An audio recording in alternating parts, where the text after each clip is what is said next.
welcome, or I should say good evening. This is episode 279 of Rap Reviews Podcast Radio. Oh my god.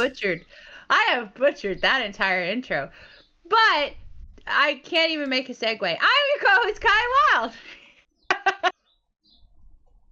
And I am joined by my ever-present co-host, Pete Beckett. Shaken, not stirred. There you go.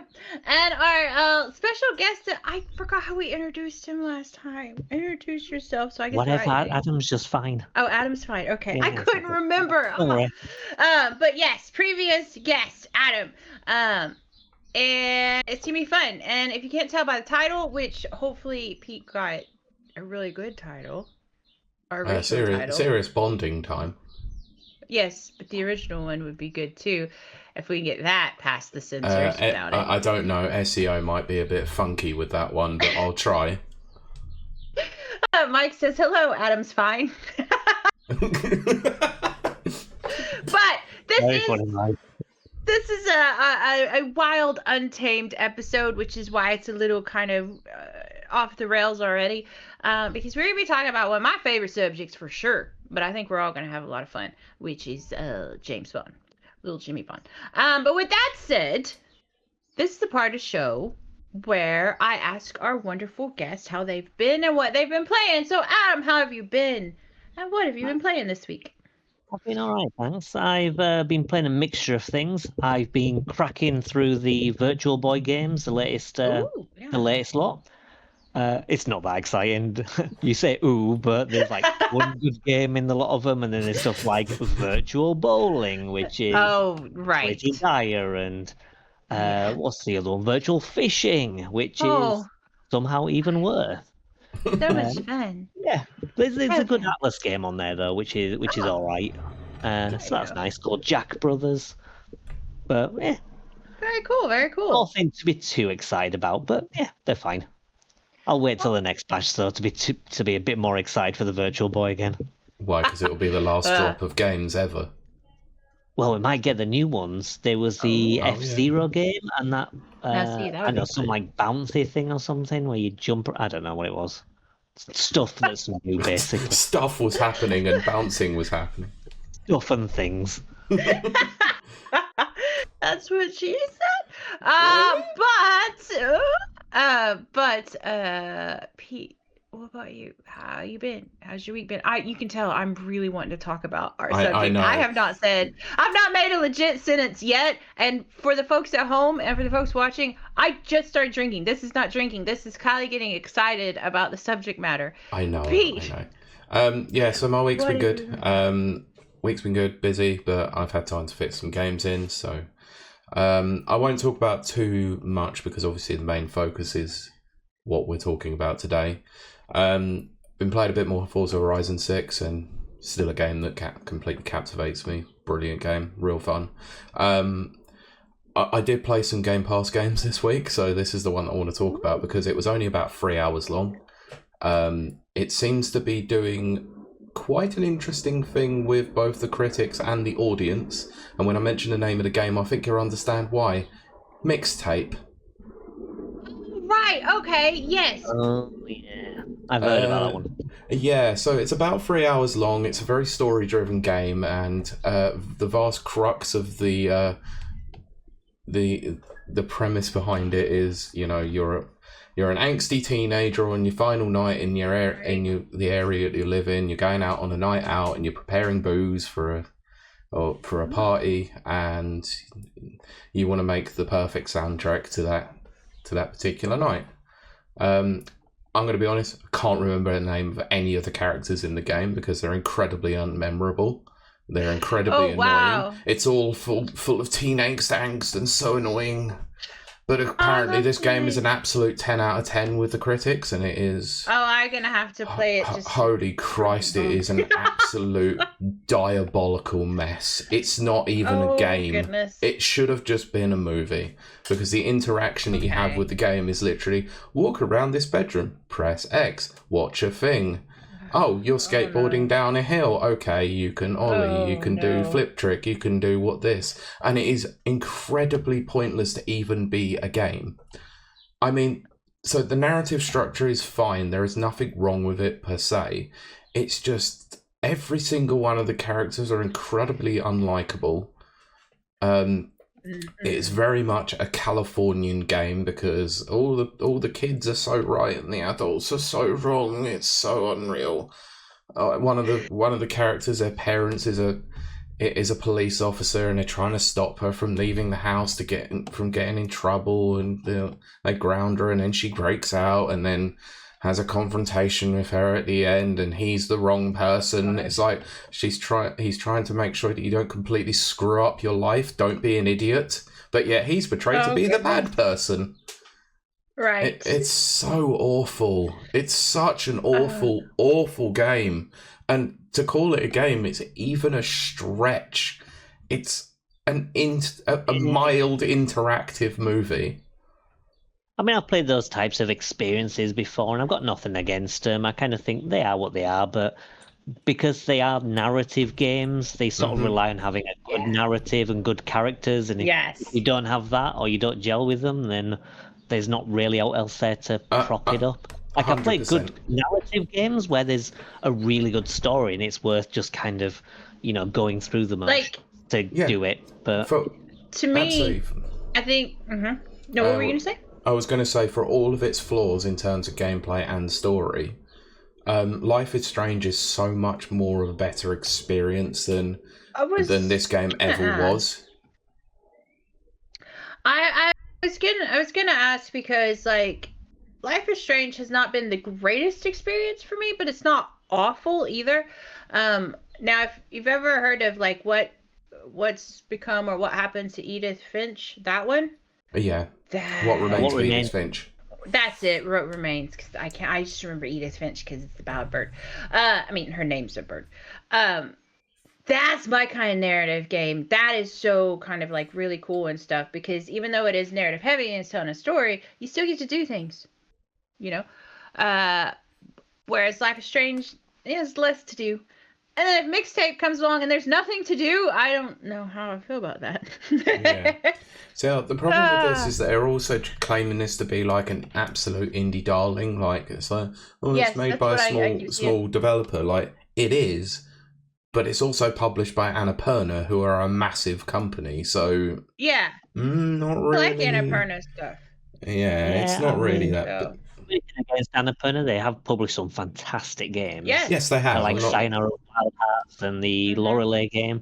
But yeah, they are a massive company. Yes. So I would not say they're indie. It's sort of stretching the bounds of indie. They're indie style games, I suppose. Yes, for sure. They're more like the AA games of the past, where you used to get an experience that wasn't like super refined, super high budget, but it was, decent little games. So the developers behind this are Beethoven and Dinosaur, which are the people who did what was it called? The Artful Escape. I never played that. No, I've heard of it. Yeah, I mean, it's one of those games that people will know about if they're familiar with the developer, but this is my first experience with one of their kinds of games, and apparently the Artful Escape was quite similar but had a bit more gameplay about it, but it seems to be very much their style. I mean, it can't have less. I have to think of what game that is. I'm pretty sure I've played that game, but not streamed it. No. But yeah. Anyway. Thankfully it was on Game Pass, so I didn't have to pay the £20 they're asking for in this game. So, because otherwise I would have bought it, and because after hearing all the reviews of it, I was like, I'm somewhat interested. Then saw it was on Game Pass. I was like, thank God I didn't spend £20 on this. I literally completed it in 3 hours, and I was like, that's crazy. And Rachel had just got home from the work she was doing at the time, and I went, that's perfect. Well, that was over. That sucked. And then just put the controller down, turned the Xbox off, and walked away. Well, there you go. So, Kylie, how's your week been? It's been 7 days. But no, it's fine. It's a good week. I would ask what you've been playing, but I know exactly what you've been playing. I was gonna say, literally every day, because I could not. This game, man. This game. We're gonna be talking about it today, folks. Sure. I had to play every single day to get it finished in time. Now, is that the game's fault? No, it's because I have to look at every single detail ever invented. You were Because trying I to find started all the replaying cards. it. Yep, and I started replaying it yesterday to get all the challenges and stuff. Took me like no time. So I was like, man, see, if I just didn't care about this stuff, I probably could have been finished in like 2 days. Yeah, probably. I'm waiting until the extra New Game Plus mod, which we'll talk about later, I'm sure. Oh, Yes, we're we definitely going to talk about absolutely that. Absolutely. Mhm. So, shall we get into it then? Let's get in. Isn't that how you say it? Yeah, Pete, I'm trying to be British for this episode. Does it work? No. No. I mean, you've been on these shores for like over 10 years now, and yet none of you is British. No. I don't think Bond was ever Cockney either, to be honest. No, he wasn't. Whatever that accent was. No, I don't think he ever was. I mean, he was No. Scottish for some reason. Well, for a And little Australian while. as well. Yeah. Oh, yeah, that's right. He was Welsh, too, yeah. But, yes, Pete, I will toss it over to you as we talk about 007. Yes, catch Wicked. what I'm throwing at you. Okay, cool. So, obviously, the title of this here stream and episode will give away I'm everything all we're Scottish, talking about. Mike. So, you're not. You're American. I'm American, but all my blood is Scottish. No, it's American. And my grandparents. Well, I'm the first generation born in America. But yes, continue Anyway. on. Let's talk about Bond. Yeah, let's move on. So we're going to talk about 007 First Light. This is a game that obviously we've been playing over the last couple of weeks. Some of us completed it quicker than others. We've been waiting for... we've been wanting Adam on for a couple of weeks. He's been badgering us. I hadn't completed it. He had. I think it took me 3 weeks. Yes, it Yeah, I did. wanted to get out the review as soon as possible, but they were I really know. looking around with it, and it was like the day of release, or the day of Yeah. like early release it was, because they Yeah. released it a day earlier for some people. They did. Yeah. I mean, I got the code like, well, I think it was like midday or later on that afternoon. It's like, right, okay, let's hammer this out as quickly as possible Yeah. so I can get a review out. So Well, I had a they- bit of fun with my code for it, by the way. So I'll tell What? this. I'll tell you about this on the stream Okay. because this was 'Cause bloody I'll tell you what hilarious. happened to mine. So Yeah, go ahead. I bought a copy of the game whilst I was away on holiday.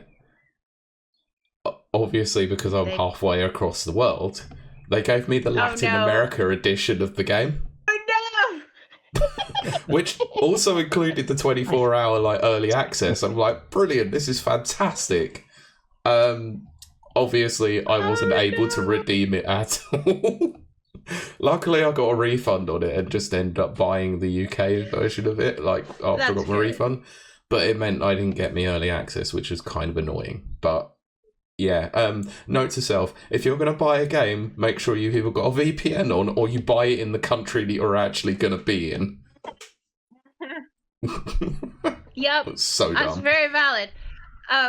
Well, I was gifted a copy that included that lovely mask back there that our listeners can't see. By the But way, our not video watchers can. not hashtag not sponsored content, an actual gift. Yes, an actual gift from Pete. Just to be clear. But Yeah, I have to be sure. But here's what's crazy. I was supposed to get it early. I didn't know if you knew about all this, Pete. No. I was supposed to get it early. Didn't come in. That was fine. Then the day of, it didn't come in, and I was like, uh-oh. So because don't forget, I live on an island, and nothing is ever guaranteed on this island, ever. No. And there's a fly flying around. So I wanted to play it really, really bad. So I bought a copy and then set it to download. It wouldn't let me download it until 3 p.m. Which was Yeah, because so that's when it annoying. got And then- unlocked. Yeah. So totally effed my plans out of the water. And then, of course, it shows up the next day with this giant sticker on it. Not like wrapped. Like it came to me in the mail with this giant sticker that says, embargo, do not open this seal, do not download blah blah blah before whatever that date was, the early one day. I was like, are you kidding me? Are you kidding me? But it showed up. That's all that matters. And I got that really sweet mask back there, and it was awesome. So what you're saying is you bought a copy of the game to then get a copy of the game later. I did. So you own 2 copies of this game? No longer. Oh, did you refund the other one? I only own one. Mm-hmm. Okay. Yep. Which was really annoying. Very annoying. Yes, I live on the Ireland. So, they really wanted to keep it under wraps. They did. Yes. Anyway, so yeah, we're going to talk about First Light. Let's move on. I think the first and foremost thing, because this is very similar to being a movie-like experience, I'm going to channel the inner and Neville watchers here and do the cast list. Okay. So we're going to run through who plays who in this particular experience. So Patrick Gibson is James Bond. Priyanka Burford as M. Alistair Mackenzie as Q. Keira Lester as Moneypenny. Lenny James as John Greenway. Naomi Nikkei as Isola. Lenny Kravitz as Bathma. Anthony Howell as Nicholas Webb. Bart Edwards as Damien Webb. And Ansi Lindstrom as the Murtaugh twins. There are a few other members of the cast. Most of them not really very important. They just pop in. They are. I was going to mention Gemma Chan, but she's literally only there for tax sim stuff. So tax sim. Yeah. Yeah, because I remember seeing like all the pictures of her. I'm sure I did see her like at all in the game. I mean, then, she was like 2 seconds. At the Game Awards, they did this major reveal. It was like Gemma Chan is in First Light. And it was oh, she's been relegated to a scientist for tax sim. Fantastic. Well, all I cared about in that list, even before the game became a thing, was Lenny Kravitz.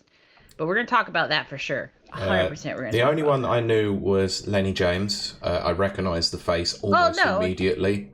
Right. I didn't recognise him. It was only later when it clicked who he was. And I was like, that's the dude from Snatch. Yes, it was. But I recognised the voice and then the face. I was like, yes, I know who this is. And I was like, where do I know him from, though? Yeah, I recognise Patrick Gibson as well, because he also played young Dexter as well in the... Oh, no way! Yes, he did. Yeah, there was a Dexter New Blood spin-off. Yeah, I haven't seen that one yet. Yeah, He's a really good imitation as well, so it's... I'll have to watch. I'll have to watch it. Nice. But yeah, it kind of thought, he's a pretty good actor, and then this kind of solidified it. Absolutely, yeah. So, shall we go into some non-spoilery thoughts first and foremost? Talk about our general thoughts about the actual narrative, the game itself. Okay. So, Kylie, shall we start with you? What's your general impression of the game itself? Okay. Overall impression, if we're talking about from a narrative point of view, I did have some issues because I am an old school Bond aficionado, which I'd said frequently on stream while I was playing it. I couldn't, it's hard for me. Modern Bond is a little bit of a difficult concept for me. And being young Bond is a little bit of a difficult concept for me. But that's personal preference. That does not speak to the writing, the talent, the abilities, or anything like that. That's Kylie's preference. I like that 60s vibe, mid-century vibe. I really, really love Gentleman Bond, with all of his suits and his very Britishness, very, upper crust Britishness. He once. Well, I think he did one time. I think Isla gave him one towards the end. But there was no mentioning martinis at all. So I'm giving this game a 1. No, I'm kidding. But, so there's little things that kind of didn't quite gel with me, strictly speaking, narratively. Now, as we'll go into more discussion of it, which I can't wait to talk about, the gunplay had a learning curve, but once I got the learning curve, it was like I was there. But that was kind of a new thing that you had to learn. They're very obvious about where you're supposed to go. We can talk about that a little bit more. We'll talk about that more properly in like the gameplay segment and all that. Yeah. So, if you get lost like I do, they're there to carry you through. But I also, there's obviously, because it needed to be a lot of brand names in this, as it should be, except for one. Coca-Cola really bothered me, and I don't know why. Makes me feel like a hypocrite, because I love that the Omega watch was in there, and Aston Martin, and all the classic Bond Jaguar accoutrements were in there. That made me very happy. Yeah, Jaguar. But not a big fan of Coca-Cola for some reason. I can't tell you why. I can't be like, I don't know. It just didn't feel very Bondy. But yeah, exactly. It was more like Mike says, he drinks energy drinks. That's the kind of impression that I got. Also, we'll go into it. I'll let you guys have the floor. I'm still perplexed, although hopeful and optimistic, as to why these maps were so massive. They're massive maps, and there's not a lot going on. So I'm hoping, fingers crossed, that means there's going to be some future DLC, or maybe some co-oping or something. I don't know. But I was really, really struck by just these massive interiors. Well, that'll link into something later when we talk about the roadmap. Ooh, and a okay. theory I have. Ooh, based on the excellent. information we've been given, but yeah, I think that you're on the right track there, to be honest. Mm-hmm. Sure. Okay, that makes me feel better. But yes, so Pete, that's my overall thoughts and feels. But Sure. We'll get into more detail. All right, Adam, I'll throw this over to you then. Well, like Kiley as well, I'm a big old school Bond fan. Pretty much up to and including Casino Royale. And then after that, Yes. And not including the old Casino Royale. That can that could definitely go somewhere. It's okay, but no, the new one is better. Yes. But yeah, when I first started playing, I was thinking this is a decent game, but as Bond, I'm not sure. Because he didn't sell me as Bond from the start. Yeah. He'd been young and very rugged as well. Like he had the shaved cut as well. Being part of the, the Air Force crew and stuff for the naval Air Marines or something like that. Whatever it was. It's the Royal Naval unit, I think it was. Yeah. Yeah. Naval Air Crewman, I think his title was. Yeah. But yeah, from that point, it was like I'm not entirely sure. I mean, he's kind of disobeying orders, using gut instinct, that kind of thing. So there's some elements there. But as the game sort of progresses, he becomes nearer and nearer the Bond archetype. Yeah. And I think that towards the end, he kind of hits it. And by the end of the game, I'm like, okay, I buy him as an old school Bond for a modern era, but just a bit younger. Yeah. At the end, near the end, you've got the martini and stuff, and at one point as well, he's in the tux and everything. Yes. I sort of buy him more as an old school Bond, and I think that some of the other elements in the game, like the car chases and the gadgets, I think help add to that feel, which is something that the Craig era lacked.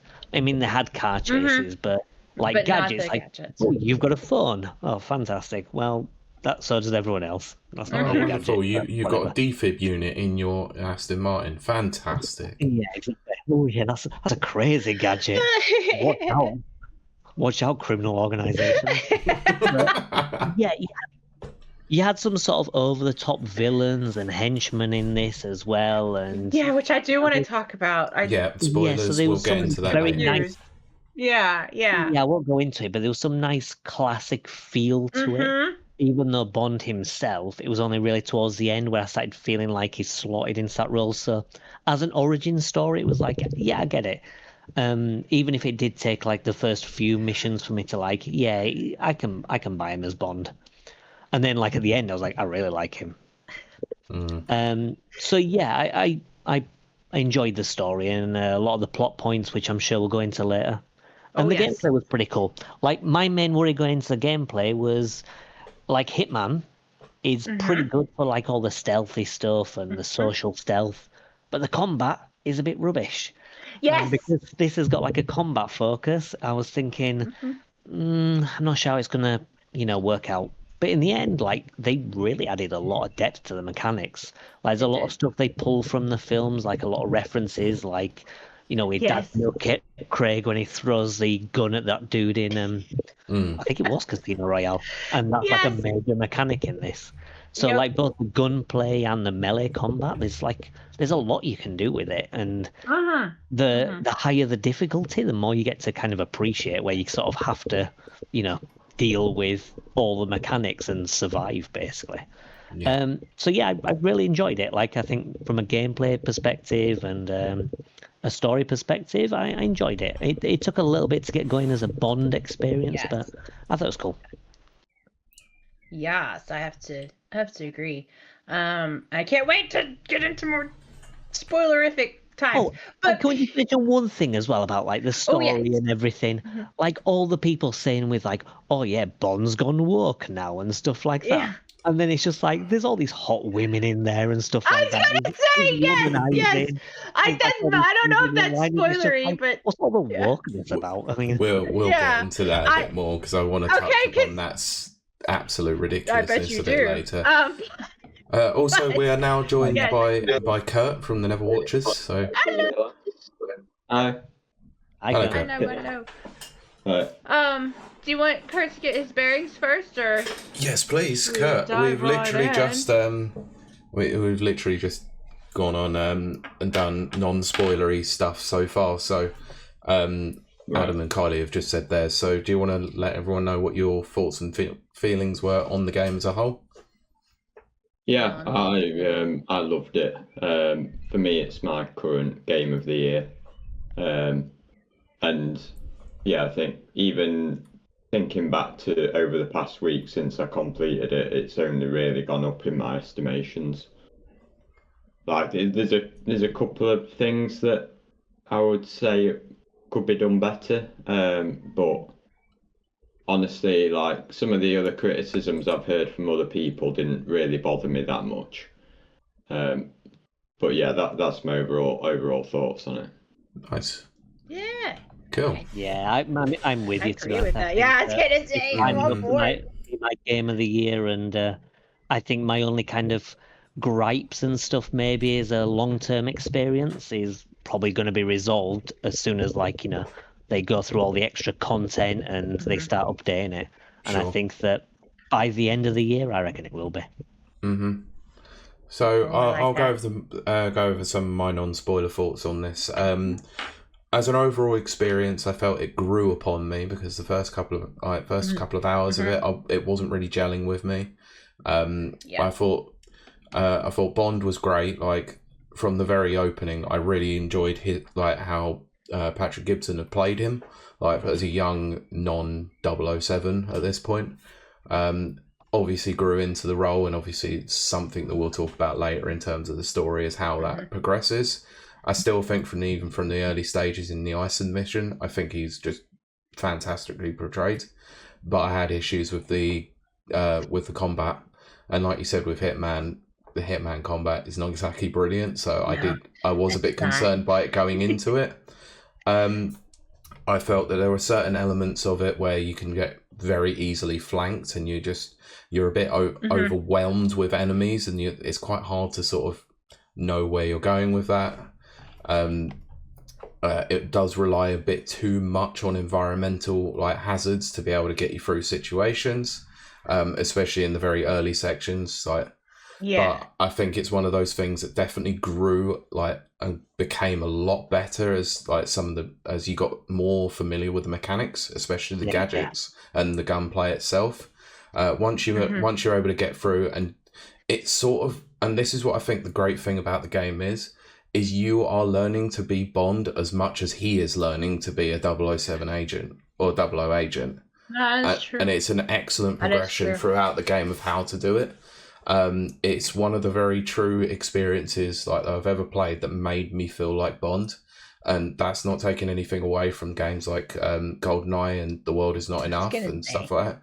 But this has all the makings of being probably one of the best Bond games that's ever been. Mm-hmm. And it's... I think it's like the only one that's feels like a Bond film its entirety. Yeah. Takes all in terms of narrative and structure, I would absolutely agree with you. I think this is the best Bond media thing since Casino Royale. Like, that's what we were saying. That's what we said earlier. Yeah. So we're all on board with that. Yeah, That's the only thing I would say about it in terms of that is that I think Kiley has touched upon everything in terms of environmental level design perfectly. It is a bit too handholdy. It does very much have the modern tropes of this is the yellow spray paint of where you have to go sort of thing. And it doesn't allow very for on that. rails. It is very much on rails, and it is blue in this game though. In fairness to it. There were it's not yellow, it's blue. No, it's... there's yellow! No, there's yellow. There's a lot of yellow in it too. But you're right, there is blue. It's blue and yellow. It is, but it's just that, it was using the idea of the whole, let's use a yellow paint on the side of a mountain sort of thing. Well, I'll tell you one thing that did quite annoy me, and Pete, let me know when we're slipping over to spoilerific. I'll tell you when.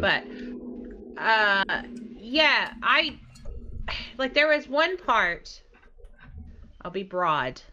I am a broad. Where you're down in a gunfight. And I got very excited because I'm an FPS player. Yeah. All this kind of stuff. So I started doing strategy in my head. Okay, like I need to come flank over on this side and blah blah. Oh, I know the section you're talking about. Yeah, I was so angry.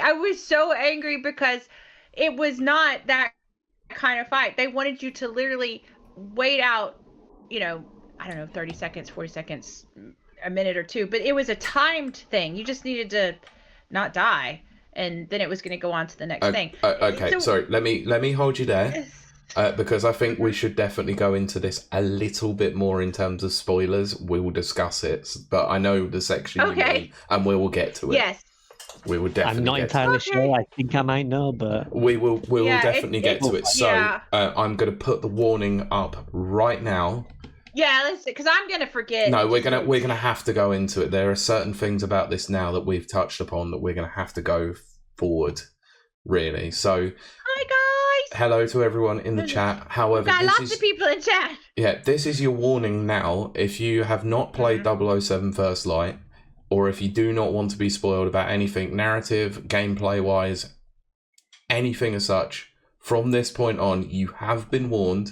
Please leave and come back once you've actually played the game. Or if you're not interested about spoilers or all that, stick around. And you should play the game. But you should definitely play the game. Gordon says hi, bye. Yeah, he watched the whole playthrough, so he's he's already spoiled. And Mike's a glutton for punishment, as he's already pretty much ascertained in the chat, so he's fine. So and Pilar's already seen it. Yeah, so. you've now been forewarned if you do not want to know anything about First Light, because we are going to touch upon story beats. I think we shouldn't for now, because I want to go around the narrative line, basically, sort of. Okay. In terms of the mission structure, in terms of the actual story itself as well, because I've got a few things that I want to talk about in terms of it all. But so we can talk about the first mission, let's say, because I think whilst it hasn't really necessarily been seen by like the general public, I still think we should discuss it. So as an introduction, how do we all make of that Iceland mission? Oh, go ahead. No, I was just gonna say that. I'd say like it sort of felt like it was fine as a game up to that point, but it wasn't selling me as a Bond game at that moment. Like later on, when things start exploding and stuff, and there's the escape sequence, then it definitely feels a bit more Bondian. But until that point, it just sort of feels like a stealth game, and just like any other kind of stealth game, really. There's a few things I had to get accustomed to because I was used to Hitman, and I was like, I can get past these guys. And they were like, nope, died. Same thing. So I died right at the start with the first few guards, and I was like, okay, this probably shouldn't be happening. Yeah, I would say let's try and approach it how the game wants me to approach it. Yeah, it was the moment when you get poisoned and you have to take the medication to stop it. That's when it started to feel like an actual Bond experience after that, in terms of that first mission. Yeah, like when he discovers the the isotope or whatever it is. Yeah. Yeah, I did have a fraction of a second where I thought, oh no, is this gonna be about aliens? Are we going to Indiana Jones now? Is this gonna ruin it for me? Because I don't want aliens in my Bonds. I actually had that thought. I was thinking, where's this going? Did anyone else really hope for a Christmas Jones joke in there at some point? That's actually a valid point, Pete, that we need to bring up. There wasn't as many innuendos as there wasn't. No. There was a lot of punchlines and a lot of cheesy punchlines. But no, yeah, when he walked into the tent, I did ignore the sneaking in. It's just Bond. Yeah, I'm giggling at Pete's background. Yeah, there you go. I can't say I'm Jane Bond. There you go. I can't say I'm a fan of that first mission. I have replayed it recently. I hate it less. Not that I hated it, but it's exactly what Adam's saying. It didn't feel Bondian yet, and I get it. My fear has been,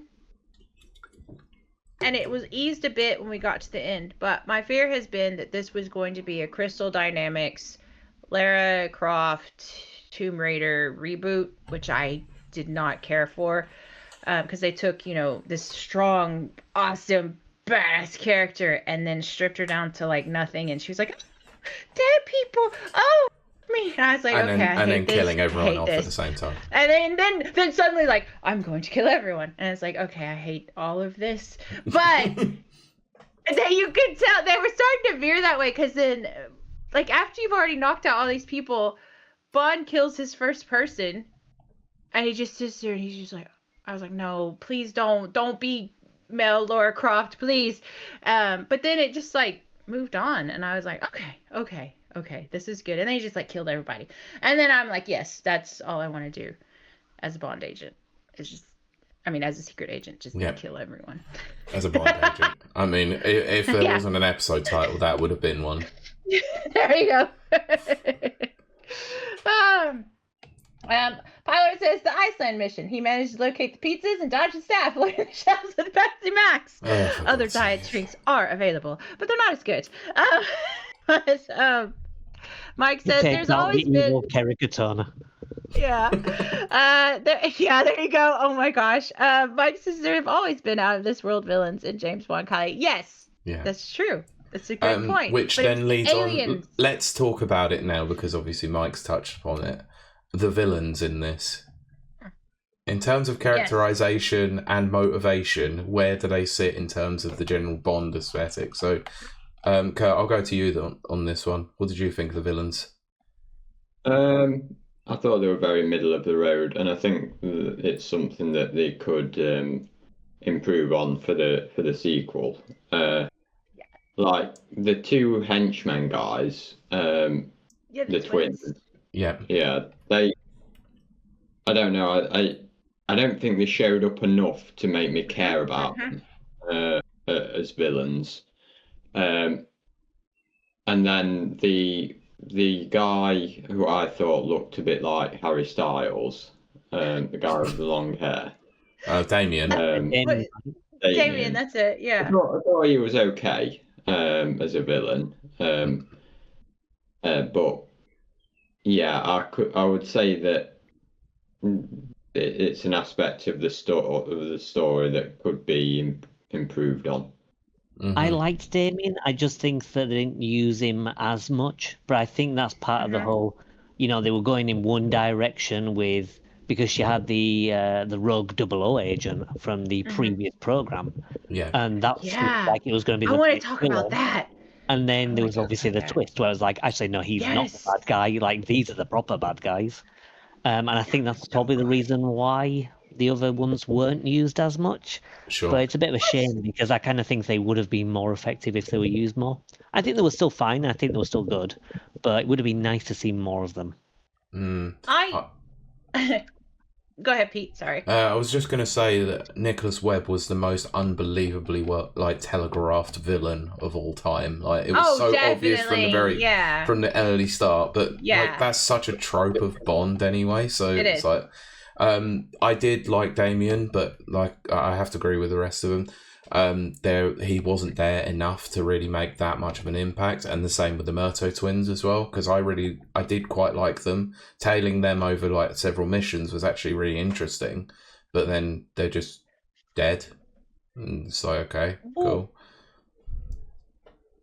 So, yeah, something I noticed about the villains. So this was the first Bond experience I can think of where the villains, or one of the villains, didn't have some kind of facial disfigurement, like a scar or something. I mean, he did eventually, but not at first. But not at first, he didn't. And Bond has the scar throughout the whole thing. Yeah, yeah. That's actually a good point, actually.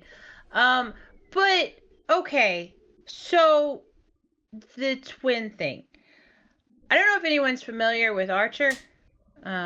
Which is it's based on Bond. In fact, I've said this before on my stream that Archer's face was a average of all of the Bonds put together, and then output that, and that's how they got Archer. That literal storyline of the twins is in Archer, like literally. It's just, and they're blonde and everything. So I was There's a lot of blonde villains and stuff in Bond. That's true.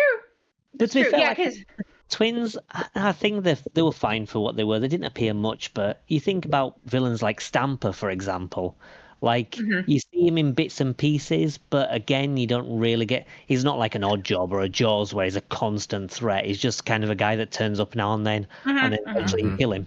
And the twins sort of felt like that. They were not terrible. They were just sort of there. Like, you're aware henchmen, of them. But, they're just general henchmen to take care of. They're supposed to be strong, and that's it. I'll tell you what has confused me to this day. I mean, I am replaying it, so maybe I've missed something or made a decision or something. Lenny Kravitz, I don't remember his character's name because they didn't give it. No, they did mention it in game. Oh, okay. I think they just said it and then moved on. Yeah. Okay, so we're introduced to him, and he's like beheading a guy, and then we're hanging over crocodile/alligator/caimans because you can't see their noses. You can't tell what they are. Creatures with reptiles with a lot of teeth.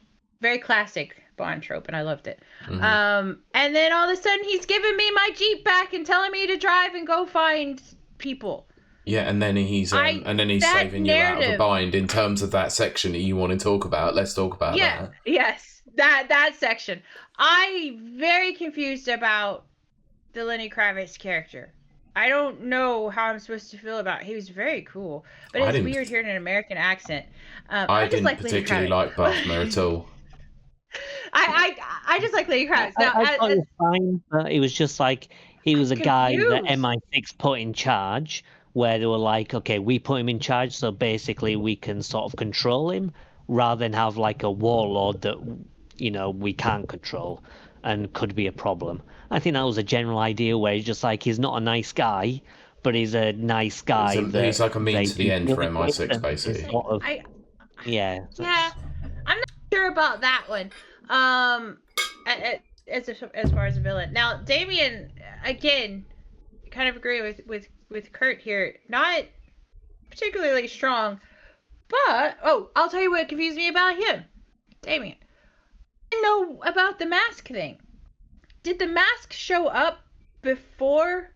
Like, did they say that was like it shows up when you get to the desert? The guy, him, Damien, in the mask. Did we know that was him beforehand? Because I didn't. I didn't realize it was him. No, I think you see him in the mask in a different occasion, but you don't realize until later it's the same person. Didn't. Mm-hmm. Only time I realized it was him is when we snuck into his office and you see the schematics. Schematics. Thank you. Schematics of how the mask is built, and then you see the picture of him with the gang behind him. I was like, oh, that's him? Okay, that's where the mask comes into play. Okay. That could be a me thing and not a them thing. But that was very confusing.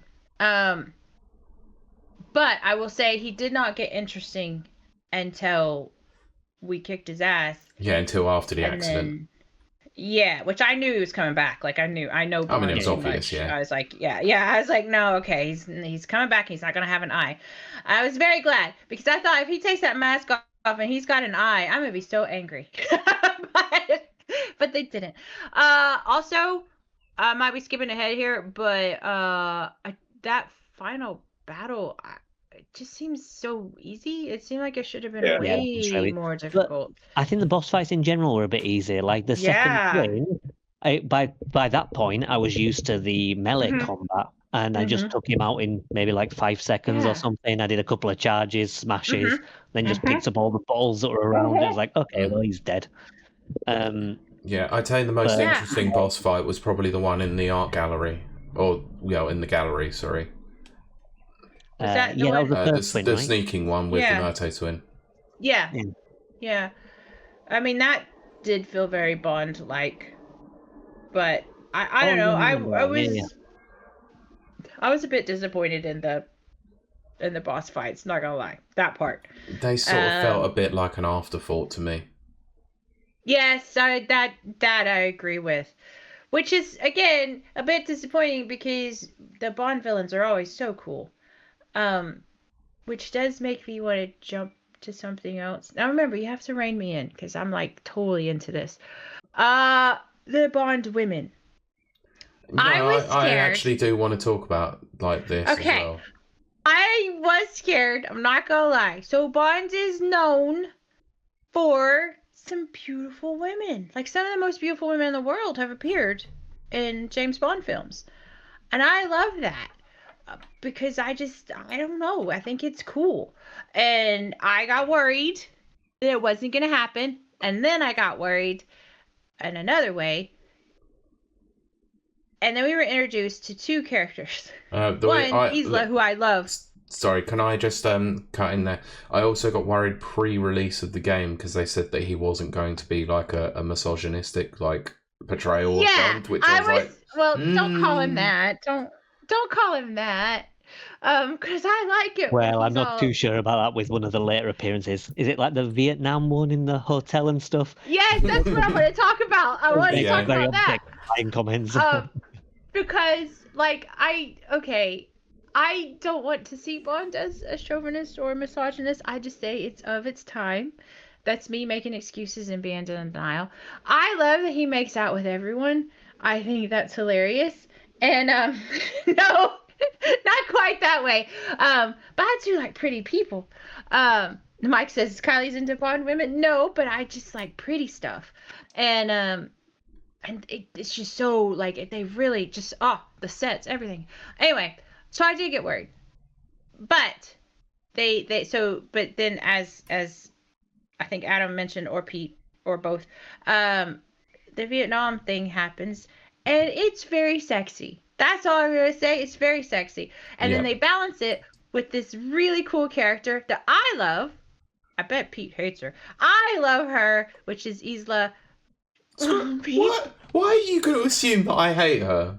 Because I tend to know what types you like and don't. Screw off. I actually think Isla is really cool in this game. Yay! I do. I know she's supposed to be kind of a villain in her own way, maybe. No. She's the morally great. She's a great character. Like you just don't know. Yes, womanizer. That's the word, Mike. That's the womanizer. She's the Ada Wong of this game. It's just she is. You don't know exactly who she is. Yeah, 100%. You know, you'll probably find out when.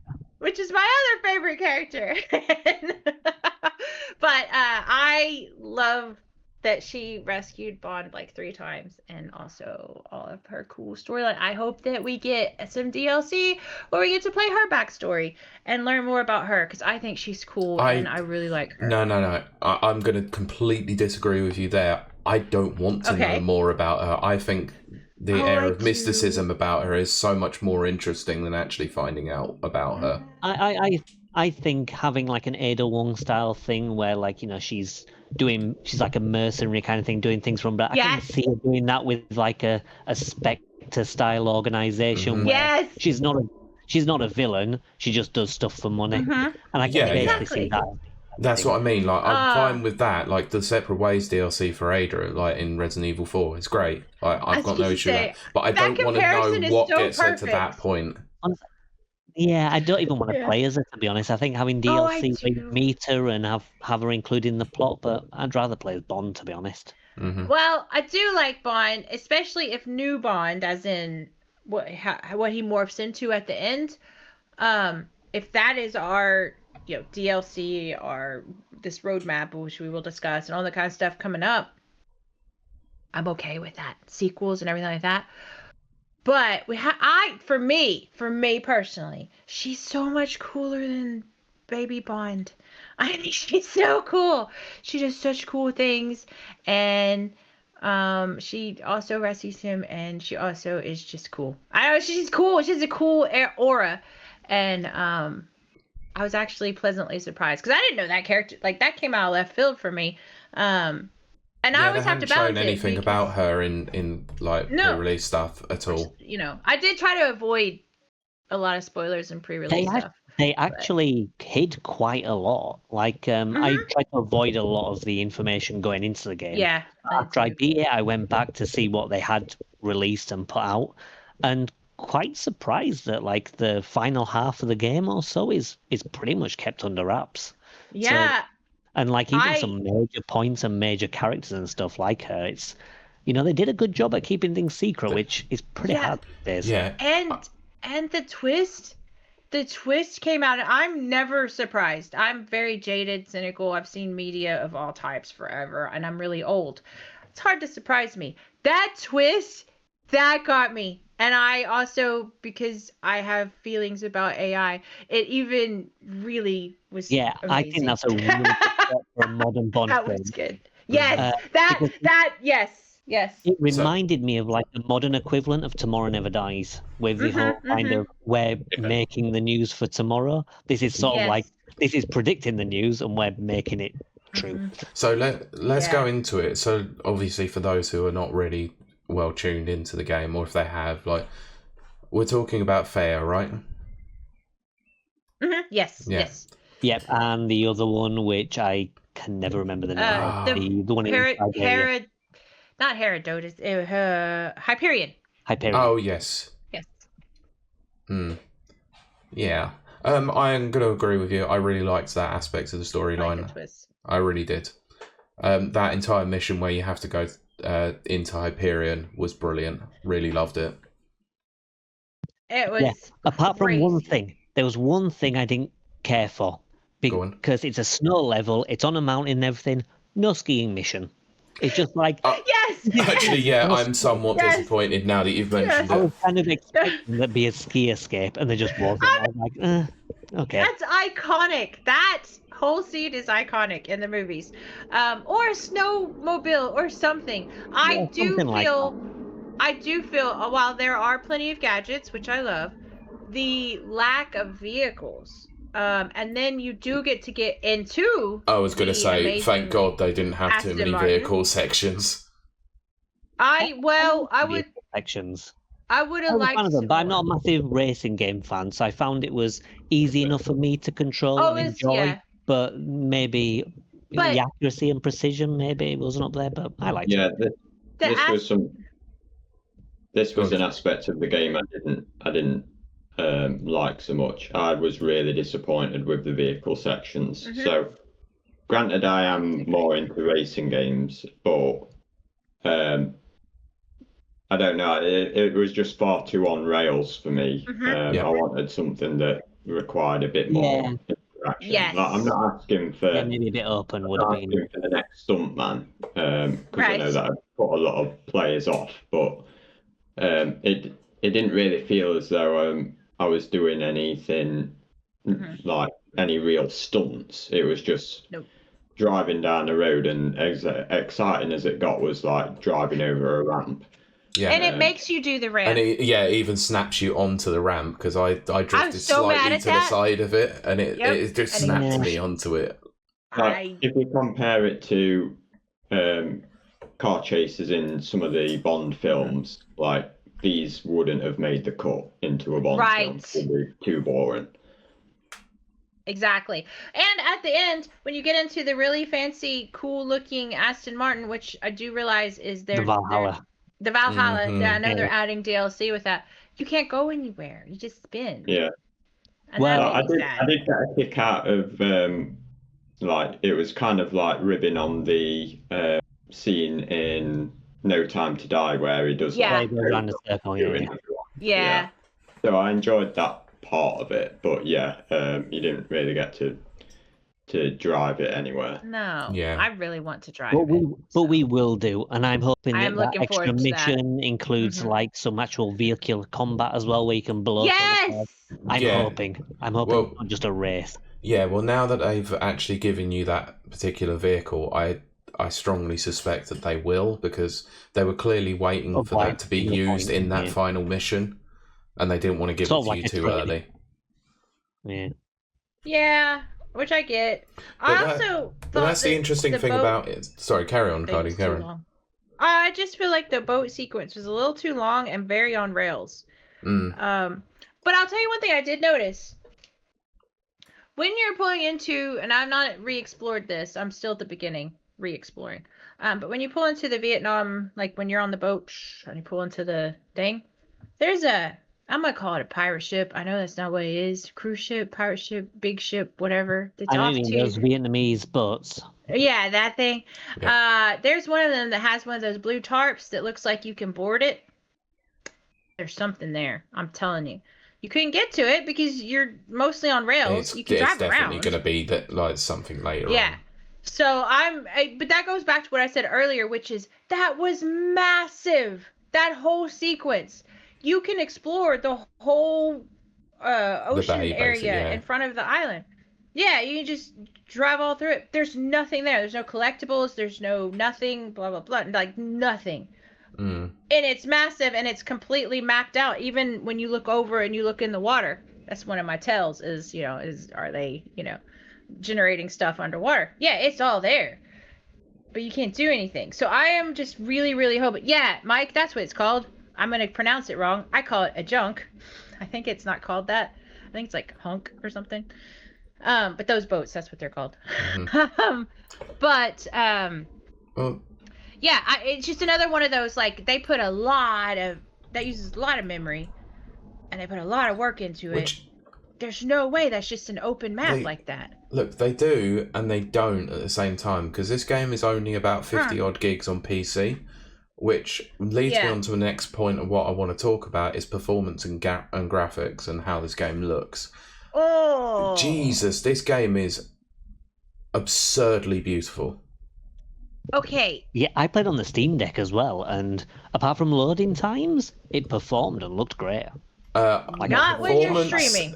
Performance-wise, I'm going to somewhat disagree with you there, because I was playing solely on PC. Well, you played the two versions, I think.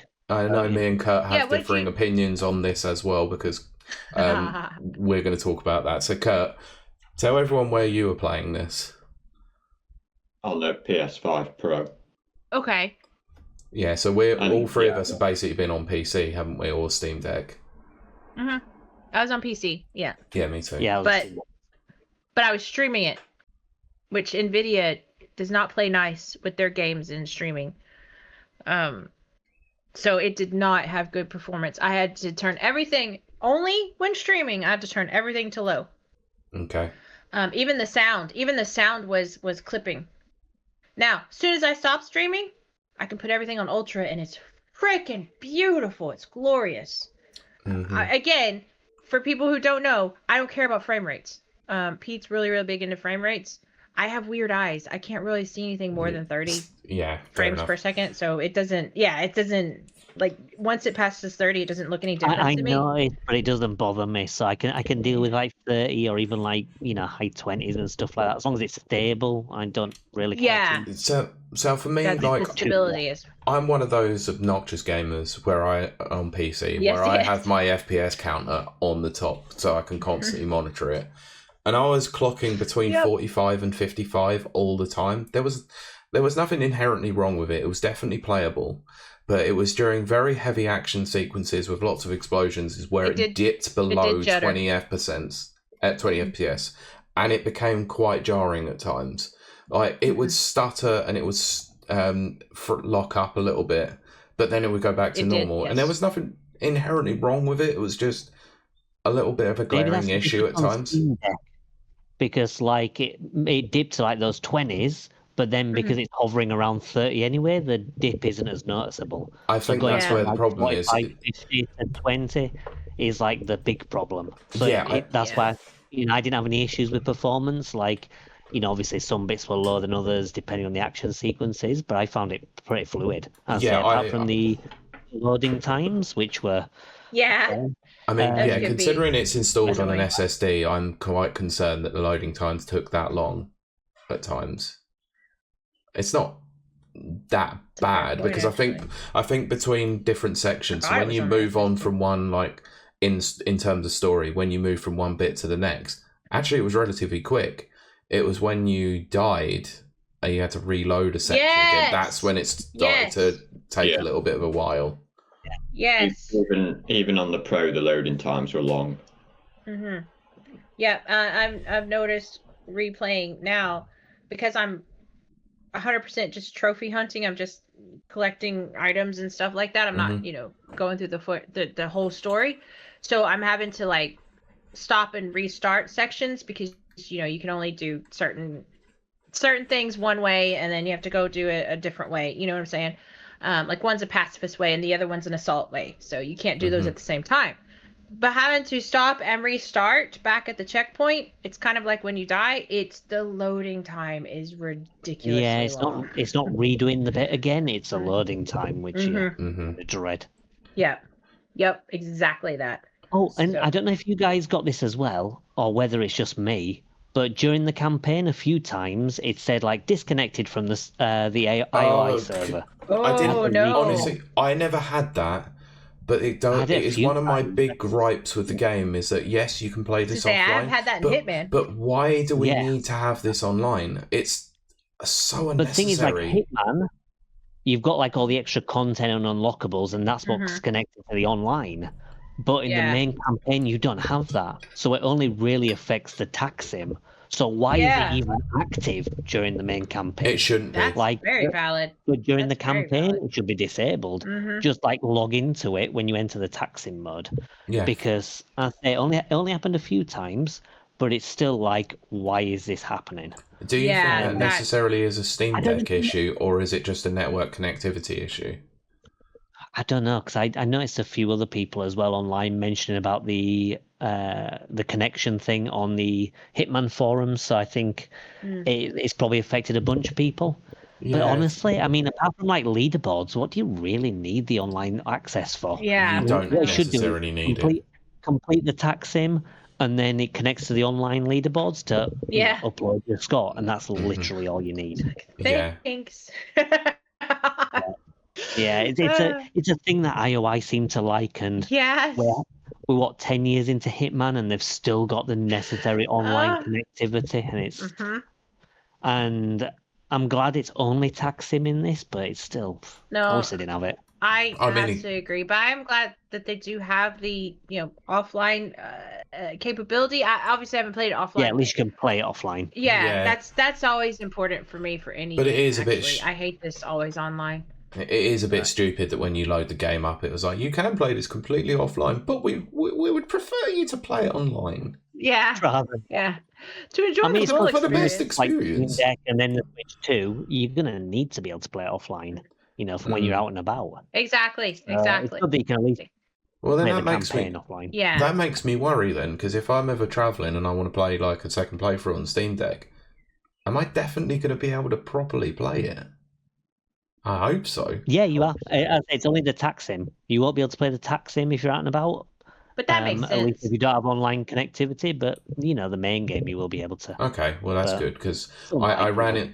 Funnily enough, like as good of a game as it is, I actually had that issue of Resident Evil Requiem recently where I couldn't play it because I was traveling. It just wouldn't let me connect to it. See, that makes me so annoying. Not like that. I'm too old for that. Yeah, I played Bond on the Bus. So Bond on the bus. It works perfectly fine offline. Bond on the bus. Cool. I mean, that would be an episode title if we didn't already have one. There you go. So I wanted to talk about his kind of like evolution, I guess. I'm glad you've mentioned this. Yeah, from being a recruit to, final. What is it? This is my final form. 007 to 008. But I feel like a lot of those training missions, which first of all, an ingenious way to do tutorials, by the way. The Cyprus mission? Or the Cyprus montage. Yeah. Couple of seconds and move on. That was interesting. I like that. I really liked that. But you can tell they're really, really trying to, build these relationships and stuff so that they can get you the highest emotional impact later. I'm automatically on like warning and like, okay, I'm not gonna like any of these characters. I even said that on my stream. I was like, I'm not gonna like any of these characters because I know what's gonna happen. One of them's gonna die and the other one's gonna disappear. Yeah, and that's kind of what I want to talk about. These characters who are very, very important in the first half are just not even in the first half, like within the first like quarter of the game. It's like the fourth mission. It's like that the first proper mission you do in like the manor. Oh yes, yep, that's right. And then it's just like, one of them's disabled for life with her legs paralyzed, and the other one's dead. Yeah. It's just like, well, see ya, but never. Yeah. So we never revisit that again. We don't revisit his apartment again.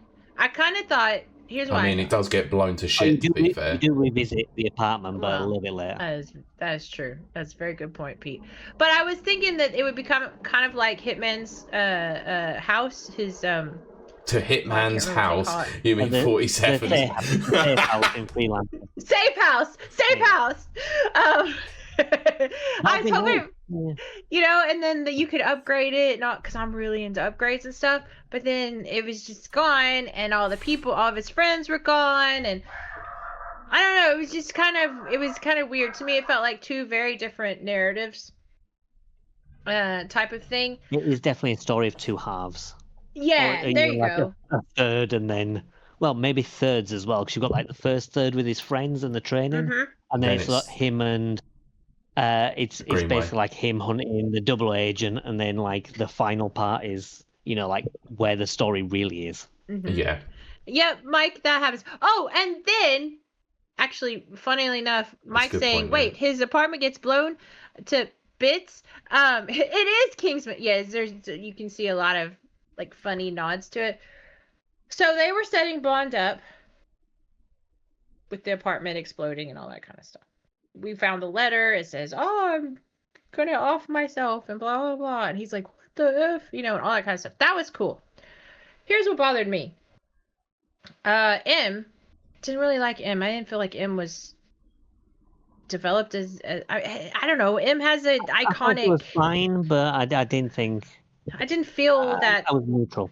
I was like, I didn't mind her, but like neutral. It wasn't like I liked her, but I didn't dislike her. Yeah, I liked the secretary more than I liked him. Oh, the secretary is like the banter and all that is just fantastic. Love it. Did you know that secretary is actually from one of the books as well? The name is from one of the books, so there is a reference. I thought I recognized it. I love the fact that when you're sitting in the office and in a book bond thing. Well, here's the thing, though, that really bothered me about that. They so easily believe that Bond betrayed them.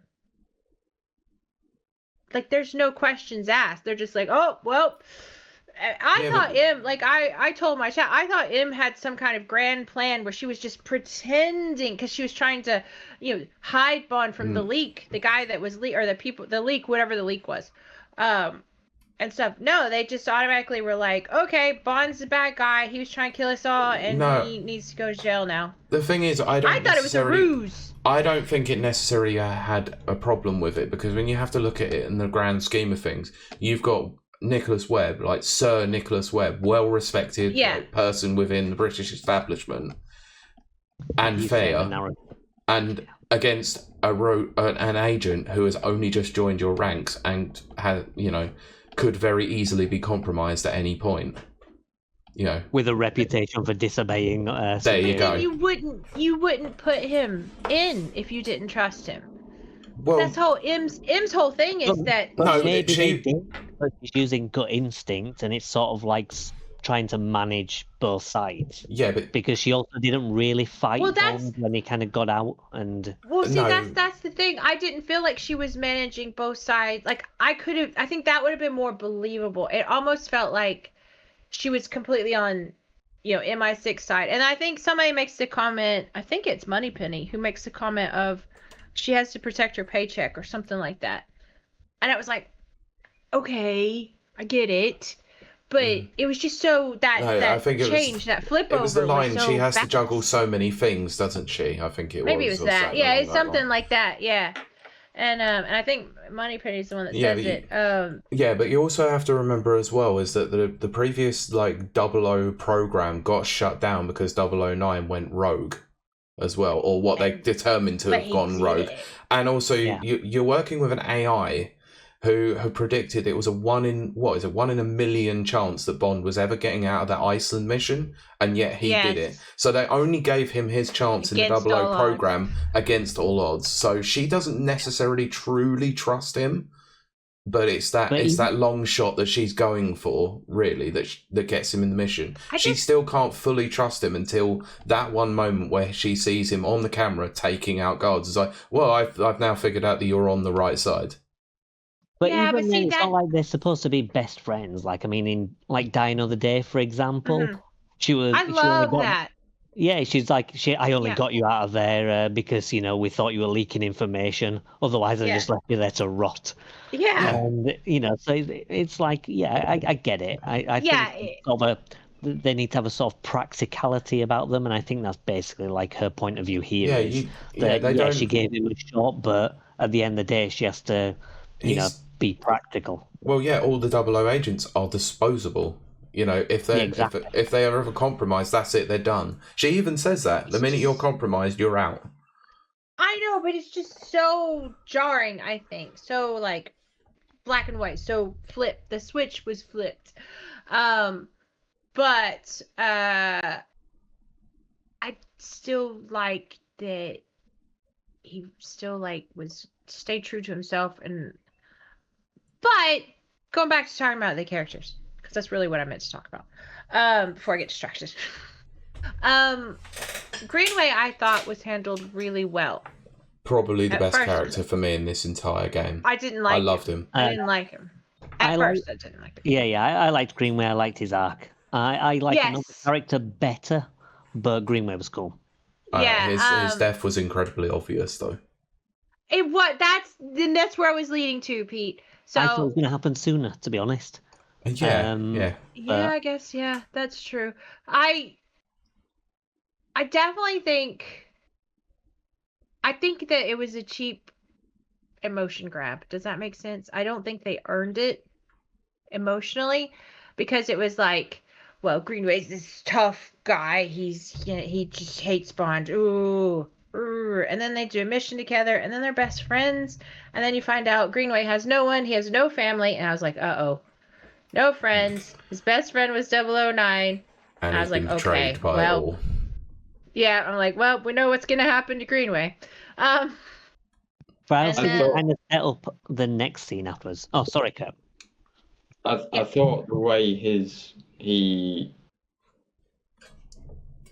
character arc with at the end, after his death, Q is speaking to Bond, and he basically tells him that you changed Greenway's life, because like before you came along, he was like basically like depressed and all sad and everything with what happened on that previous mission. But I didn't really buy that. Yeah, because I agree with that point, his relationship with Bond, like, he doesn't get on with him, he doesn't like him. It's only in that final mission together that he warms to him a bit. Yeah. Exactly. So I didn't really buy that he had this life-changing impact on him. Yeah, I have to agree. I don't feel like they earned that payoff for exactly what Kurt has just said. It's probably just a pacing thing, more than anything. Yeah, there's a lot of story to cover in there. Yes, Sort of again. a lot. Mm-hmm. Again, I'm still reeling from the whole Lenny Kravitz. I was hanging over crocodiles, and then suddenly he's like, "Here, take this Jeep. My bodyguard will fight you for it." I thought, but then I realized it was just a joke. Because I was like, okay, I guess I'm going to have to fight this bodyguard for this Jeep. And then suddenly I'm in a Jeep with Greenway and we're heading home. So there's some pacing issues. No, that section as well, when you're sat behind the car and I remember you watching you on the stream and you were like, right, I'm just going to run out and do this, and you got murdered. Yeah. And I was just like, just wait there. And then and it happened. And then you were like, what the hell? What? That's what I was talking about earlier, and yes, Pete was like, you should just wait. I'm like, no, I'm going to flank over here on the left. I was literally planning and strategizing. Yeah, I was like, because that way I can take out those people, which will allow me to, go behind. And every time I kept crossing the certain line, I kept getting murdered. And I was like, what? And Pete was like, just wait, I'm telling you. And sure enough, it was as soon as like reinforcements mission. came up and it was clear that ammo was running low, I was like, this is I knew straight away. So annoyed at that. I didn't even get I just did one attempt of it. I knew straight away it was a scripted moment. Oh, okay. Pylord has brought up a very valid thing that I want to know from you guys if you experienced this as well. Pylord said, how did he die? It's about Greenway. It certainly wasn't by any of the bad guys. They couldn't shoot straight enough to hit him. Guys, there's one part, I kid you not, I forget, but around the part that Pete and I are talking about. So definitely in the desert, I think. I literally stood in the same place and the bullets fired all around me, never hitting me once. And I stood there and just let James Bond just stand there. What difficulty were you playing on? Well, I was playing on story mode. But that's not my point. Yeah, it will be why. Because I got murdered a lot. Oh my gosh, I could basically walk through these bullets. They never hit me. And yet it took you 3 weeks to complete the game. Because I was exploring, Pete. I told you, I have to check everything. And those maps are huge. Wasn't story difficulty a clue that it might be more aimed at the story than the action? I thought the bullets would still get me, but it was like stormtroopers. Like, nothing was hitting me at all. I was like, this can't be because it's on story mode. It can't be. Yes, it was. Because usually story mode, they still hit you. It's just they hit you either less or there's less bad guys. But I literally stood there and they whizzed past me. Okay. So you remember the London section of the game where you got that room where all the guards are like coming at you, like the tactical teams, in the room with all the light show, basically. Yes. All the screens. Yes. That took me a lot to get through that section because they were lethal. They were lethal. In my playthrough. Jesus. They would flank you from all angles, like they were up high. They were everywhere. And yeah, you probably breezed past that section because you're on story mode. Well, as you say, remember that section you were like with the snipers at the end? And you were like, oh my god, 15 minutes to figure this one out. That's where I died a few times. Is there just enemies everywhere and snipers everywhere. And it's just like, whoa, this is pretty intense. Yeah. I just shot the platforms out from under them, and no, I shot the platform. No, I did shoot one of the platforms out, but there was one section I just couldn't quite figure out, and it was you had to find it. You did have to find it. I'm not gonna lie, because I just kept getting shot down as I went to look for it, and I was like, oh, for God's sakes! All right, back again. Loading screen. You should, yeah, exactly. You should play with the stormtroopers setting on. No, I'm all right actually. They don't hit you. No, I'm gonna play it on a higher difficulty next time. I was gonna say, on this playthrough that I'm doing, I'm on normal or whatever. Brutal. Just to see. It's fine. Yeah, you can see. No, I'm joking. I think you can. Okay. But yeah, I was very disappointed in the AI for the story. No, I have to disagree. I thought for normal mode the AI was much better. Was it? Yeah, okay. yeah. I think they made it easier for story, but normal I found to be more of a challenge than expected. I expected to breeze through normal mode, but so did I. Quite a bunch of times. Yeah, I thought it was perfectly balanced. Yeah, the airport section in the very early opening, that I struggled with quite a lot because I kept getting flanked as well. Yeah, that and was it's just like you get no ammo as well, so you have to be constantly picking up more guns. Yeah, and that's the one thing that they didn't particularly tell you about in the tutorial was picking up other weapons and selecting them. So I thought that was a bit of a pitfall to that. That's actually very valid, Pete. They do not tell you, well, or if they do, I missed it or whatever, how to cycle through the weapons.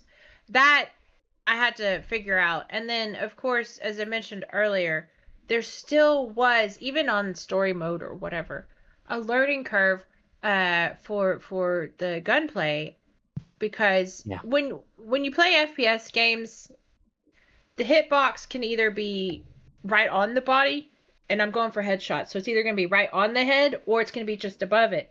It took me forever to figure out. On this particular one that I was playing, again, story mode, I don't know if this is universal, it was above it. You have to shoot above their head to get a headshot. Otherwise, it just didn't count. It didn't hit. It didn't do anything. I never actually struggled with that hitbox. Yeah, same. No, I definitely, again, it could be story mode. I struggled with that hitbox in that first, the tutorial where you're running to the plane. Yeah. Where it's all about... That one I did, but later on in the game, it definitely felt a little bit nicer. When I got accustomed to it, then it was okay. But that run up to the plane, I got so angry I actually almost rage quit. Me too. Because I couldn't find the hitbox. I couldn't find it. Carry on, Kurt. Go ahead, Kurt. My theory with that section is that because it's an action-packed sequence, I think what they're wanting you to do, because of the limited ammo as well, you can actually breeze through that if you just purely aim at all the explosions. Yeah, they are. Yeah. And even I didn't know this, but even if you shoot the cars like anywhere on the car, they blow up as well. Oh my god, yeah, they even showed that in like the pre-release stuff that you could blow the cars up. I didn't even think about that. What they was intending was for you to like just be really aggressive, not even taking cover because the cover gets destroyed like instantly. Yeah, anyway. Yes, exactly. I was playing it. I was approaching it as an FPS player would approach it. Yeah. But that didn't last long because I was like, whoa, okay, my cover's gone. I can't find the hitbox. And then I started noticing, wait, there's red barrels everywhere. There's like oxygen tanks for some reason everywhere, which made no sense. There's a big giant diesel. I mean, it's an airfield, so a gas tanker makes actually more sense than anything. That does, but the like oxygen tanks were weird. Yeah, that doesn't. That was weird. But I got very excited and was like squealing at my poor chat when you get on the plane. First of all, the banking of the plane, that was awesome. And then I said, literally, but yeah. Loved that. And then we got up on the plane and started fighting people. I said, guys, if I don't get to do a parachute, like jumping off this plane, ripping off a guy's parachute and punching him, this is not a Bond game. Literally, that is exactly what happened. It's exactly the same as the game Wet as well. There's a sequence exactly the same. Wow, a game I haven't thought about in about, 15 years? It's also Wet. It's also exactly the same as Saints Row 3. So, like, identical. No One Lives Forever as well. I think you end up getting a parachute as well in that section. Mm-hmm. Oh, I was so. Mike says that's a GoldenEye 64 reference where everything explodes. That's probably true. I mean, it probably is, but yeah, actually, GoldenEye 64 probably did it at 5 frames per second. Yeah, But I was so excited to jump off the plane, dive down, get that guy, get the parachute. It was just like, yes, now I feel like Bond. That's how long it took me. It took me until that scene where I felt like Bond. And they did that quite well. There's some other things. I still don't understand why martinis never came up. I don't know, but I do want to talk about. They introduced it until he became a 00 agent. Mm-hmm. Wait, say that again? He became a 00 agent right at the end. So maybe that's the reason it's like, okay, now you can have a martini. But that's the thing I actually really liked about this, is that you don't actually get any of the real tropes about 007 until later on in the game. And you don't even get like the main music until he becomes a 00 agent. Yeah. And I thought that was an excellent crescendo to the entire thing. It does. There are motifs throughout. Yeah, it just hint at it. But that Secret Service music when you're destroying everything. Yeah, that was pretty cool. Yeah, martini. But he gets one martini. Yeah. It's one. That he gets poisoned. Yes. But something I did want to mention. Go on. He gets it at the end. Isla he gets the one that his lady friend gives him on the boat. Yes. Oh yes. That's the one. Yeah, you're right. And also I want to talk about the guest cameos, because Jacksepticeye's in there. That guy's in there. Oh yeah, I saw that and I went, oh my god. Really? I busted out laughing. I did chuckle, but I went, why? That felt like Bond cheese. That was the cheese that I love from the Bond films. That was the obvious cheese. But I also love that they had like Jacksepticeye in there, but he's in everything. But they had like little nods here throughout there, which blink and you'll miss it. Loads of references to Bond stuff, like as well as like Ponsonby and stuff from the books and stuff. There was just references all over. Mm-hmm. Oh, the references were great. Like I still think, I'm not sure if it's just me imagining it, but Q. He looks exactly like David Niven's James Bond from Casino Royale with that tiny little mustache and the cravat. Does. And it's just also, I'm pretty sure that's a reference. That could be, but also, did y'all love when Q disappeared in the sofa? Oh, that was great. I loved that. I was like, yes, this is Bond. This is Bond. It's silly, it's over the top, and it's cheesy. What did he say? He says, oh, Q's undercover, I think it was. Yeah, and I was like giggling so hard. Yeah. It was so good. I do wish that there was more. Can we talk about one section as well, because we're talking about gadgets? That one section of the game where you go into Q Lab and just hacking all the turrets and everything. That's the last one. I really love that section. Like just seeing like all the traditional stuff from the films, like the telephone box. I was gonna say, I used World that is not enough's jacket, and throughout every time you visit. The jetpack. Yeah. Why can't we use the jetpack? I want to use the jetpack. So that's what I was talking about like, when I said in my non-spoiler like moments of the excellent blending of like gunplay and gadget work, is that's where the crescendo really comes into it. Is that section where you're hacking Q's laptop. Mm-hmm. I just like just wiping out everyone, just hacking everything and just eliminating everyone. It was so good, honestly. They did that very well. The one thing I do want to touch on, because it's not something we've really spoken about a lot, is the absolute variety in which you can approach this, the reconnaissance, let's say, sections, because we've spoken about License to Kill quite a lot, but actually the way you approach missions, I actually think was like, there's so much variety in how you do it. So specifically, I want to talk about Mauritania, because the ways that you can go around like getting the money for the auction, I want to know what everyone did. I did the cups and the secret meeting, where it's like in the container where like the dudes come to like attack you after you do the trade off. Sure. That might have been what I did. I definitely did the cups. And I can't remember what the other one was. Yeah, I did the cup. Sorry, Kurt? I did the fight. Yep. See, I avoided the fight because I didn't think I'd be good at it. So I did 3 and I got more money than I should have done.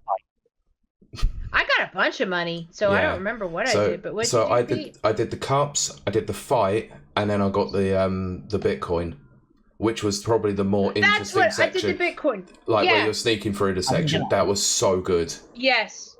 Yeah, where you do the tower and stuff. Yeah. Yes. That was brilliant. Really loved that section.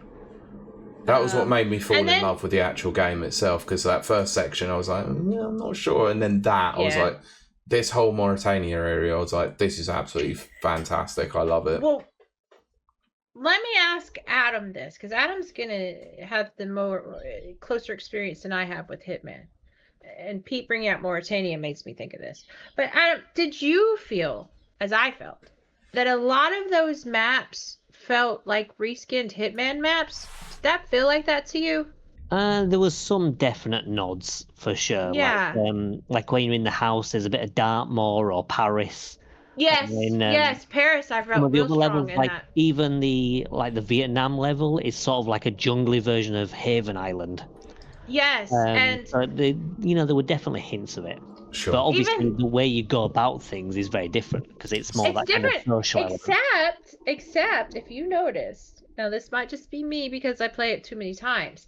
The nightclub map is almost identical to the Berlin nightclub map. Like, even the sneaking around, getting through it. The bathroom's in the wrong place. But I felt that was very similar. And then that was different nod. Yeah, I do remember you saying that. Sorry, can I just stop you there? Because obviously, Kurt's just popped a message in our group saying he needs to pop off in a minute. So, did you want to, Kurt, just before you sign off, did you want to talk, just give your general overall thoughts of everything that you like and give it a rating? Yeah, I give it a 9 out of 10. One thing I did want to just bring up before I go, I thought there was only one duff mission in the game, and that was the one that's called Nightfall, where you're with Greenway and you're going through the offices of Web Industries. Yeah, and all you're doing is like basically unlocking doors. Yeah. Yes. Admittedly, that was the one section in the game I wasn't particularly fond of. It's when you start getting up to the, when you get up to like the penthouse and beyond there. That's when I think it starts getting interesting. But the lead up to that, it wasn't necessarily brilliant. Yeah. Yeah. I have to absolutely agree. Yeah. Yeah. So that was probably that was the only duff mission, and the actual other than the driving bits that I mentioned earlier. But yeah, despite those I just loved it. I thought it absolutely nailed Bond, like how the Arkham games nail being Batman. Yeah. 100%. The story was good. It looks fantastic. I think some of the set pieces are as good as, if not better than, the stuff you get in Uncharted. I'm just desperate for another one. And a top tip. So yesterday, for the first time since playing the game and the Bond theme by Lana Del Rey, I listened to it for the first time since it happens in the game yesterday. And it just hit even harder. Nice. Like I was getting goosebumps thinking of all the stuff that I'd done over the course of the game, thinking back of those memories whilst listening to this Bond theme. And I like the Bond Lana Del Rey song to begin with, but yeah, it's gone up in my estimations even more. And, oh wow. Yeah, I'm not necessarily a Lana Del Rey fan, but I actually really did like the theme in this. It nails the Bond. And just that general, like the opening crawl, like credits and that was so unbelievably Bond with that song. It was fantastic. Did really well. Yeah. Yeah. So, Kurt, do you want to? Karen. Patrick. What was his surname? Is it Patrick? Gibson. Oh yeah. Yeah, he's fantastic as Bond. Like I'd probably say after Daniel Craig is my favourite version of Bond, or maybe tied with Pierce Brosnan. But I thought he was kind of like a mix between Pierce Brosnan and Daniel Craig. he's added his own take on the character really well. Agreed. But yeah, I would overall give it a 9 out of 10. And it's my current game of the year. Amazing. Excellent. So before you sign off, did you want to let everyone know where they can find you? Yeah, so I'm in the Rapid Reviews Discord, and we are in, me and Pete do the Never Watchers podcast, so if you want to listen to that, catch up with us on there. But yeah, thanks for having me, and I look forward to listening to the bits of this episode that I've missed out on. Amazing. Thanks for joining us, Kurt. Really appreciate it, mate. All right, cheers. Thank you, Kurt. See you later, mate.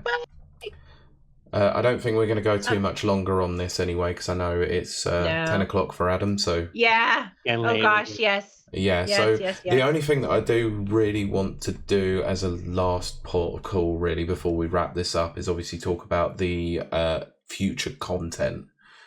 Yes. So I'm just going to do one. I'm just going to share my screen quickly to this, so I can show you if everyone can see it. So it's just in a window, obviously there. So Adam's been very nice to obviously post this for us. So I thought I'd show everyone. So this is the roadmap that they've got coming for the game itself. So the immersive, the Taxim challenges and upgrades, a new path tracing update for the RTX series cards. Obviously the Switch 2 version, which disappointingly wasn't out on day of release, but we can sort of understand why. I'm looking forward to the new glasses. Actually, I think a new gadget would be very interesting to see what they're actually going to do with it. New Game Plus as well. I'm well in, Phil. Obviously, I think it was Summer Game Fest. That's when they showed that there's a new story mission with Baphomet. So which he I'm will glad return. Because maybe I'll understand him more. I hope so. I didn't necessarily gel with him as a character as such, but like Adam said, he's like a means to an end, really. Yeah, we'll probably have more context to how he fits in with MI6. Yeah. I think so. It has to. There's story there. Yeah. That's how I feel. Just as a side note, I do love the fact that the new Game Plus image is the character played by Gemma Chan, who is barely seen throughout the entirety of the game. Yeah, that was weird. I was like, okay. Yeah, and then so wishlist milestone 5, not sure what that is. Obviously, every game nowadays comes with a photo mode. You know, that's sort of understandable, really. I don't really care. Let me just shoot people. I don't care about taking pictures of it. Yeah. And then James Bond Day Reward. Could be interesting. So, Adam, do you want to talk about some of this, because you said that you might know some things, or you have some speculation on it at least?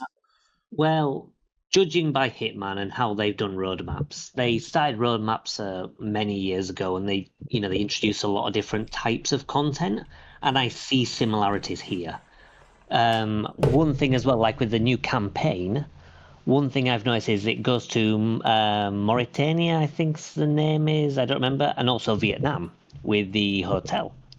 Right. So it's saying we're revisiting those locations, which isn't something that's completely new, because in Hitman, there's the extra campaigns where you revisit levels and do different missions in those levels. You've got like the Dartmoor Garden show, you've got like there's some where you go to some of the like the Columbia mission as well, and you do some different missions there, but set in the same location, or even things like in Sapienza, yes, because you mentioned they as have well.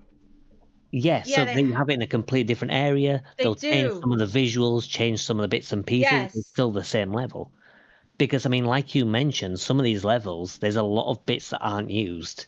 And if you think about Sapienza, you've got that, you've got the manor and then the lab underneath, and the rest of it just isn't used at all. It isn't. But in the extra missions, it does use it. Yeah. And I feel like that's what they're going to do here. They're going to sort of reutilize these levels, some sections maybe you haven't seen, and build upon those.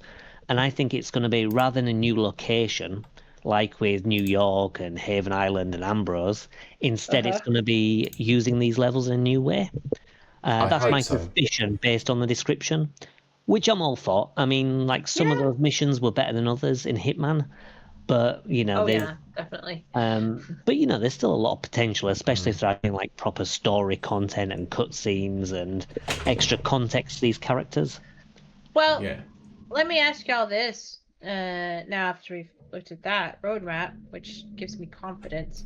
Someone, I think it was Brent, said there was a rumor, but also we need to acknowledge Amazon owns Bond.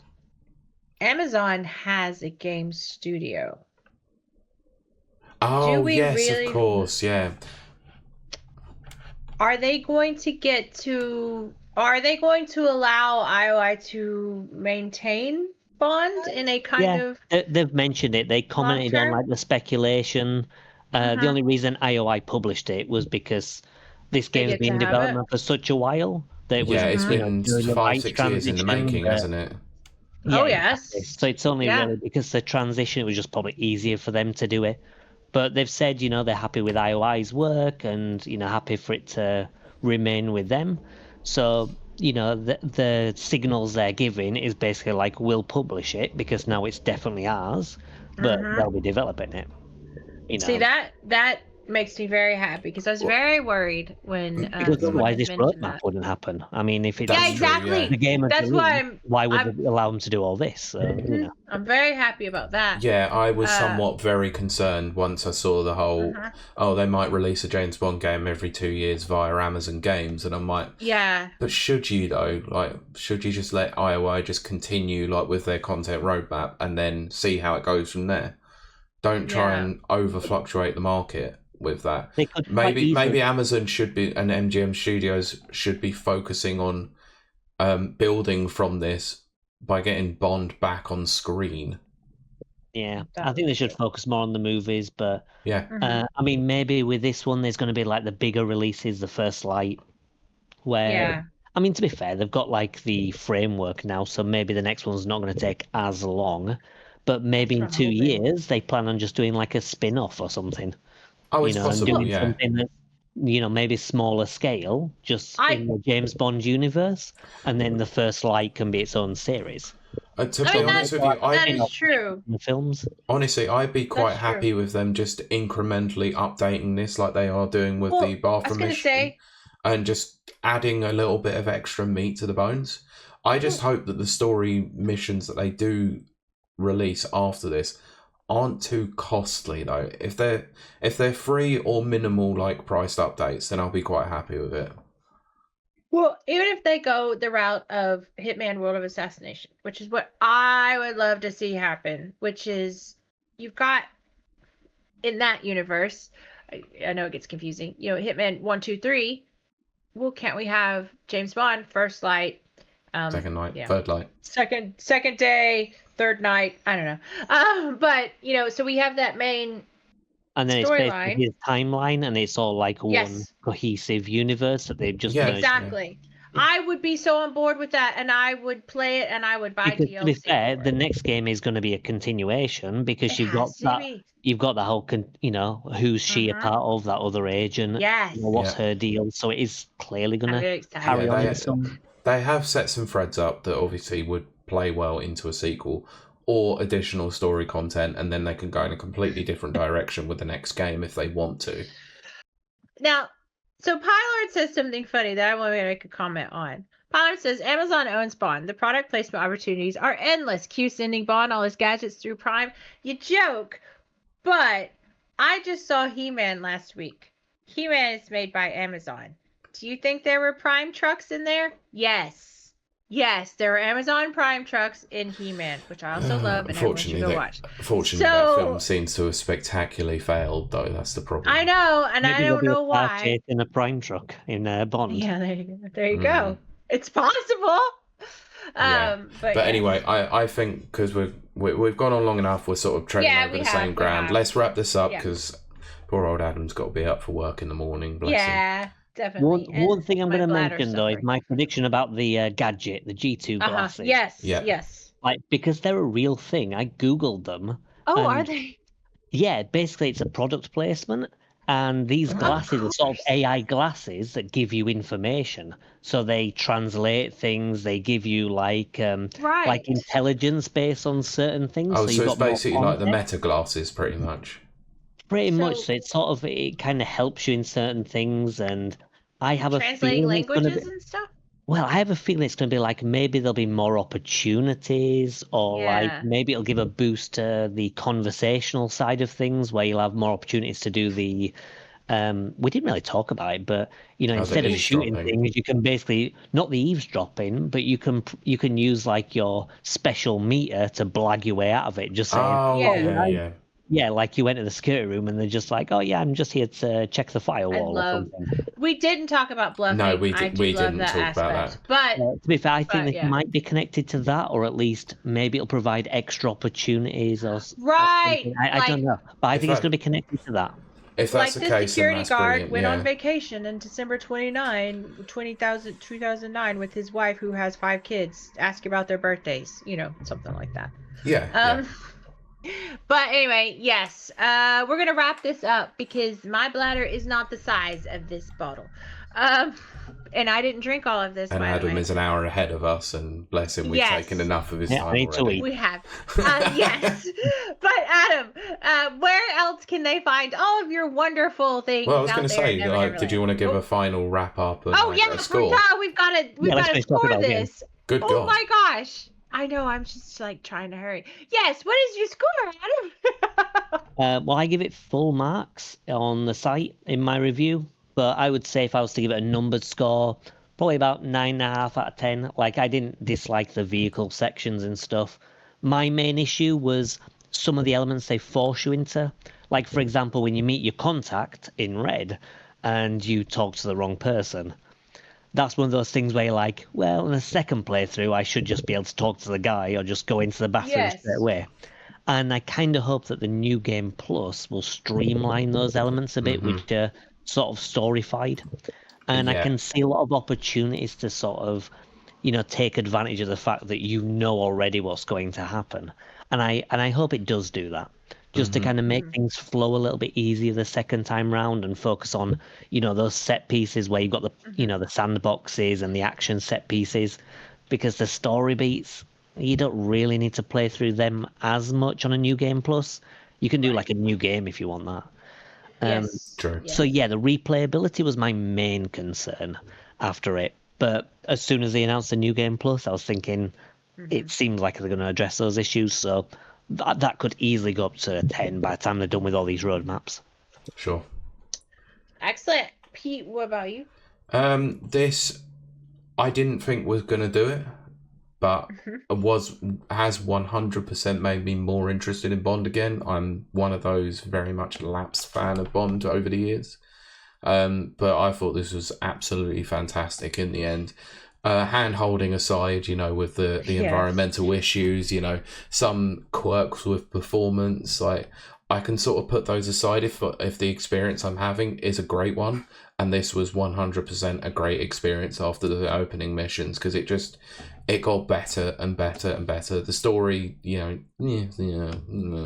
whatever. It's cheesy, it's campy, it's ridiculous. It's Bond. You don't watch a Bond film for high art, do you? You watch it for gorgeous women, stupid, massive explosions, great gunplay, and good fun.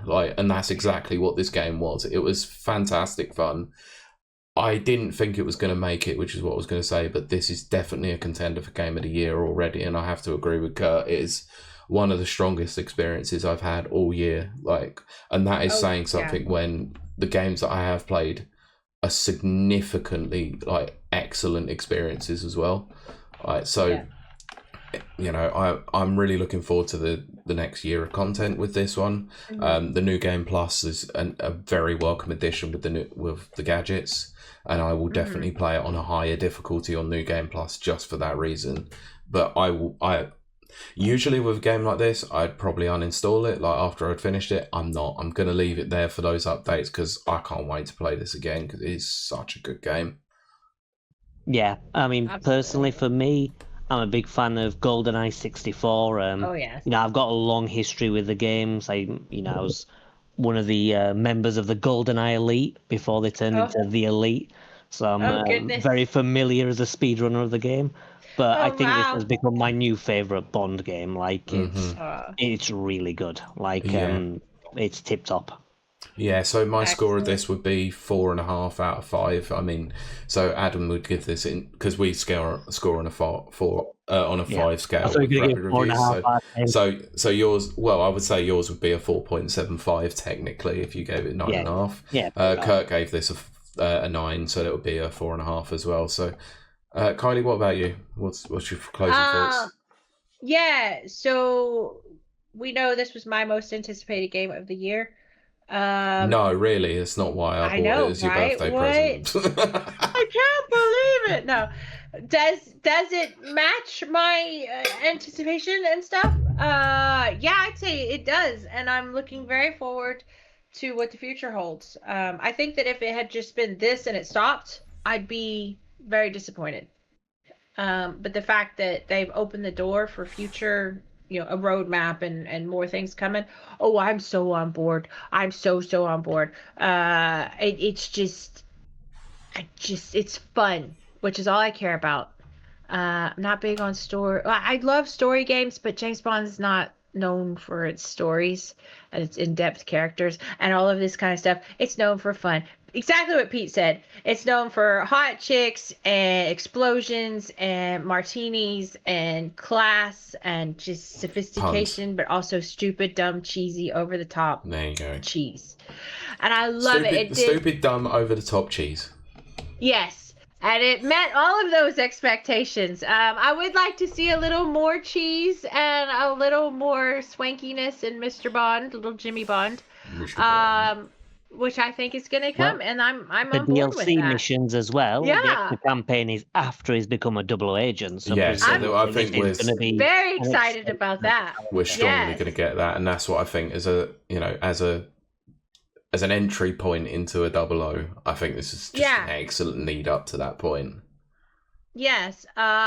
Now, obviously, I have to say that I'm biased going into this, so it would never be anything less than a 3.5. It entered into the matrix at a 3.5 and only could go up from there, which it did. So I'm also going to give it a 4.5. Is it perfect? No. There's some little issues, which we explored here.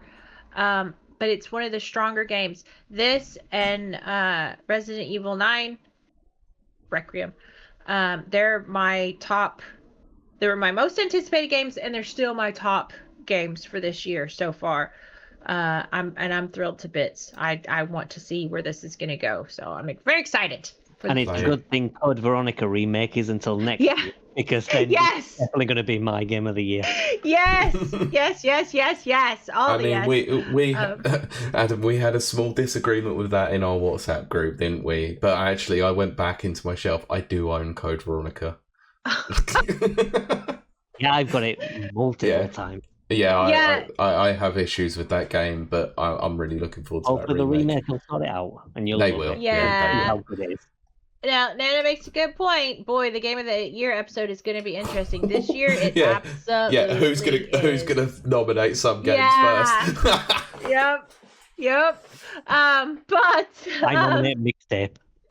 I do not. I have to play it. If we had a stinker of the year, then it would definitely be on there. There you go. Maybe we should add that. Should we do that? Oh no. Yeah, I think we should. Oh dear.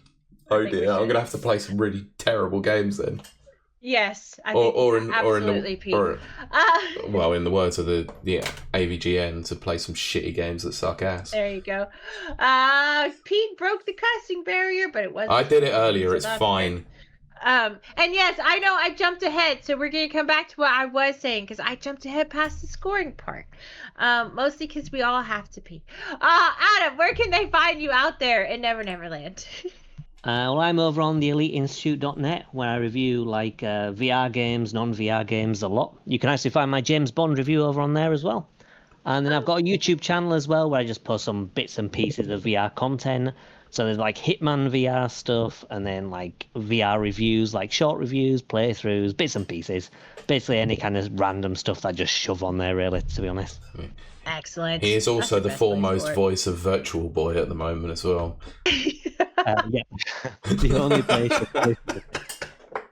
Everyone else gave up with that like about a day after like the Virtual Boy release. Well, I've completed every single Virtual Boy game so far, so I don't my gosh. consider breaking that trend. Oh, There's not that many gosh. games to come out, so it's not exactly going to be difficult to break. Props to you for that. Pete, what about you? Where can they find you out there? Never know. You can find me on the socials, in the Discords, like Rapid Reviews, Modern Escapism, and a few other places. Kurt alluded to it earlier. Me and him do the Never Watchers, so go and check us out on the podcast player of your choice, like Spotify, Apple Podcasts, or wherever. Just search the Never Watchers. We mainly do Marvel content with TV shows and the movies, but we have branched off and done another series where we cover films that either one of us haven't watched before. That's probably what we're going to do next. So we were going to do Punisher one last kill, but then we deemed it unnecessary because it was very pointless. Right. Interesting. Well, we will cover that on this when we eventually get to it on the Spider-Man. I was Brand gonna New say Day episode. Yep. So, Yep. Yeah. So Kylie, where can they find you? Yeah, so I stream over at twitch.tv/KILEY_WILDE. I messed up my own name. WILDE, please don't forget that part. But yes, I stream Monday, Wednesday, Friday at 6:30 p.m. UK time. Sometimes a little bit earlier because my streams are very short. I do like it short. But so your streams are like the equivalent of how you like your men, short. It's true. I do like my men short.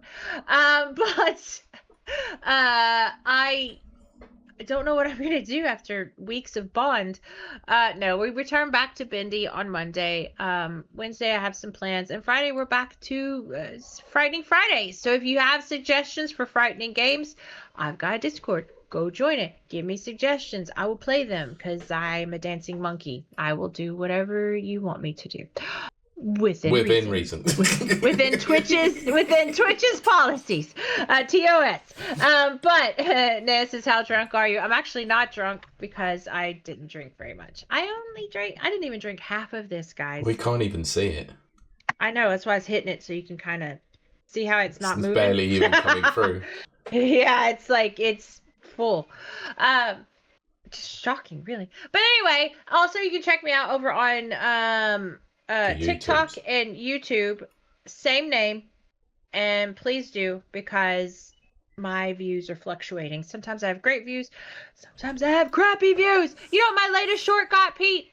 4 views. I've never had only 4 views. It's all right because the views are fluctuating on this YouTube channel as well. It's just weird. It's just weird. Okay. I've done a few shorts for the recent Hitman content, and some of them are kind of like pathetic. And then I got one random one that's 5 seconds long, and it's got over 1,000 views already. And I just gotta hit the algorithm right. That's all. You just post stuff and just see how it goes.